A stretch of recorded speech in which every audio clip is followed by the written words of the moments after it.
What up, YouTube? It's Two Fat Guys Pull Us, and before we get to our video, we wanted to let you know about our milestone giveaway for 1,000 subscribers. We are giving away an Amazing Spider-Man issue number 4. This is the first appearance of Silk, the original Sin tie-in. I'm sure everybody is familiar with this book. This is a CBCS 9.8. Oh, yeah. Yeah, so... Big boy. This book is much hotter than it was when we first bought it for the show. Yep, that's true. You insist on still giving it away, and I'm very happy to do it. You can tell that he is not. But anyway, we are giving this away when we hit 1,000 subscribers. Kick-ass, key issue, first appearance of Silk, is someone's going to win this book. So go ahead, hit that subscribe button, and let's get to the video, shall we? What up, YouTube? It's Jim. It's just Jim.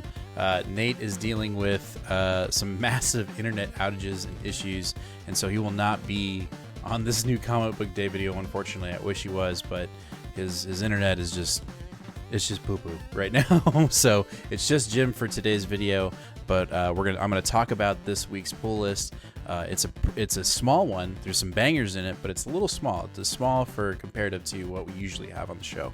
But that's just, it happens sometimes. So let's just jump right into it. First up, we have X Lives of Wolverine, issue number 5. I don't know what to think about this issue. It's the last issue in this part of the half of the run, and it still hasn't been very connective to deaths. And I really feel like it's still just like let's get done with Benjamin Percy's previous run, tie up all the loose ends. So I'm hoping that it connects at the end, hopefully. But I said hopefully a lot there. But anyway, we'll see what happens. I'm not hopeful, but you never know. After that, we've got the Avengers issue number 54.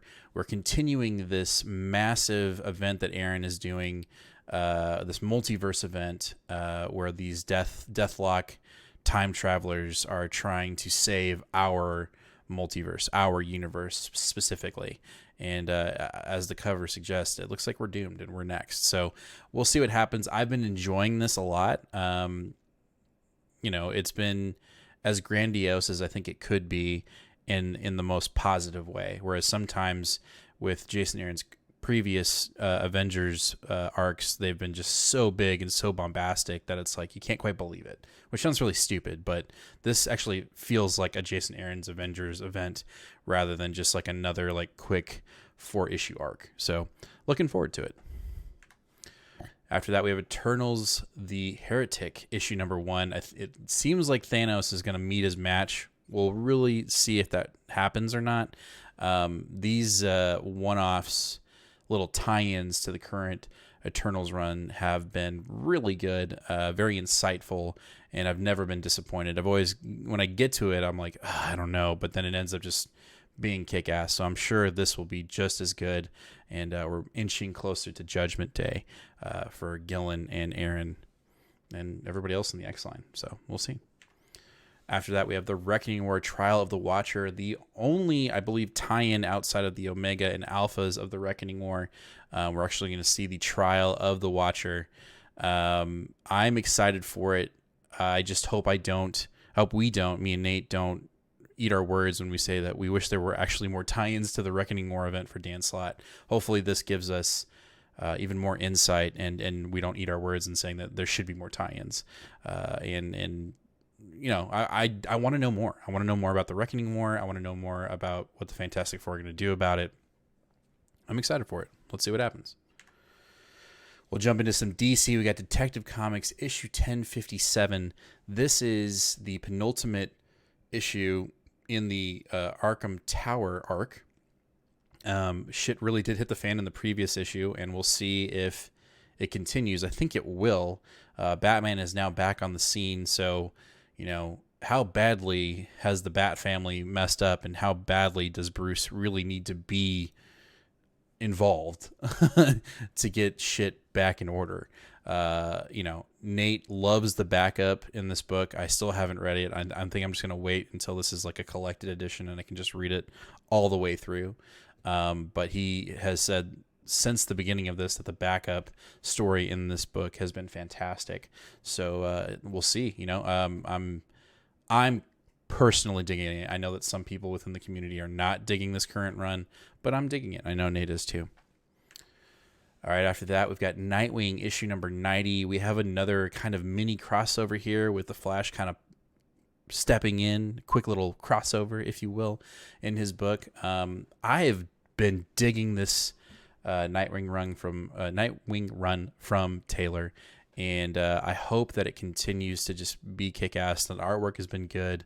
I think the story is really fun, and Nightwing has made my pick of the week a couple times. Last week, the Superman Nightwing crossover made my pick of the week, so this is a potential pick of the week for me. We'll see what happens, but this book has not disappointed. It's always been fun. It's always been top tier for me, and I know Nate would agree if he was here.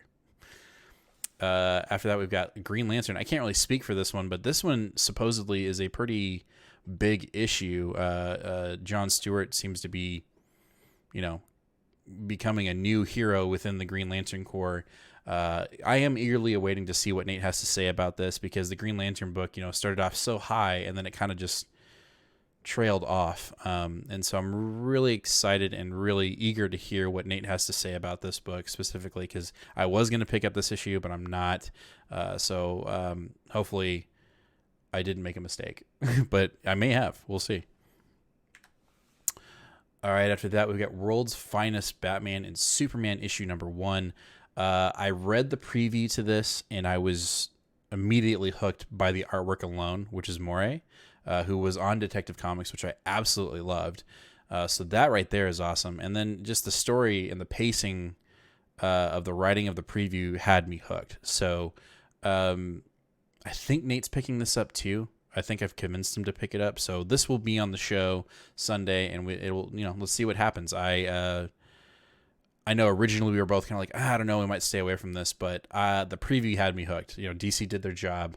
They did the preview perfectly. So we'll, I'm looking forward to it. It was solid. The preview was solid, and I know we're going to get more of that artwork in this book. So let's see what happens. All right, then we've got Rain issue 3. Nate cannot say more positive things about this book. He has been on this book since the issue of number 1. When he told me what happens in issue 1, I was like, oh my God, I'm definitely picking this up in collected editions. If you still can get your hands on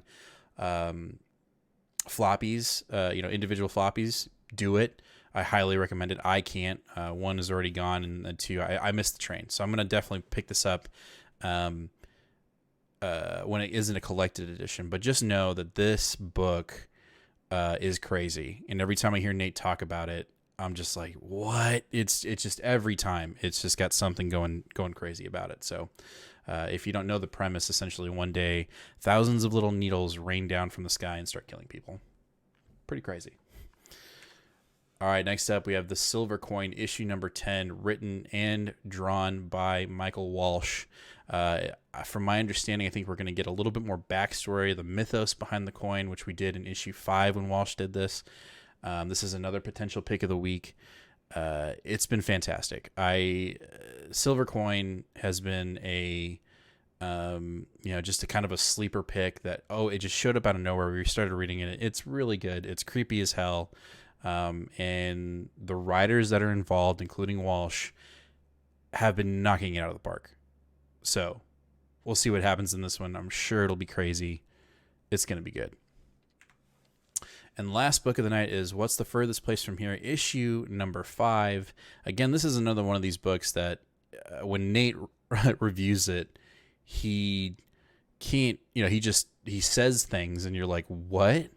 This is just a crazy book. It's all over the place. And he highly recommends it. And this is another one of these books that I'm definitely going to have to just pick up in trade to read as I go, because it's so crazy and out of this world that I just don't know if I could actually digest it as well if I read it in individual floppies. But I think collected for me will be much better. But if you are currently reading this, you know how good it is. And Nate absolutely loves this book. So eagerly awaiting his review for this one. That's going to do it for this week's show. It's a short one, obviously. I don't have anyone to bounce off, obviously, because Nate's not here. But let us know down in the comments, what are you picking up today? What are you going to be reading first? And what do you think your pick of the week's going to be? What's your potential pick of the week? Also, make sure to hit that subscribe button, give us a like, ring that bell. We're in the middle of a giveaway. We're getting ready to hit 650 subscribers. We're giving away a cool slab at 650. And you all know at the beginning of the video, once we hit 1,000 subscribers, we're giving away that first appearance of Silk. It's going to be crazy cool. Let's get it done, guys. We love you all. Thanks for watching. Hopefully by Sunday, we will have internet connection over at Nate's home base. And we will be reviewing these books live here on YouTube, 8 o'clock Central Standard Time. We can't wait to see all of you there. And as always, chat, read more comics. We'll talk to y'all later. Bye.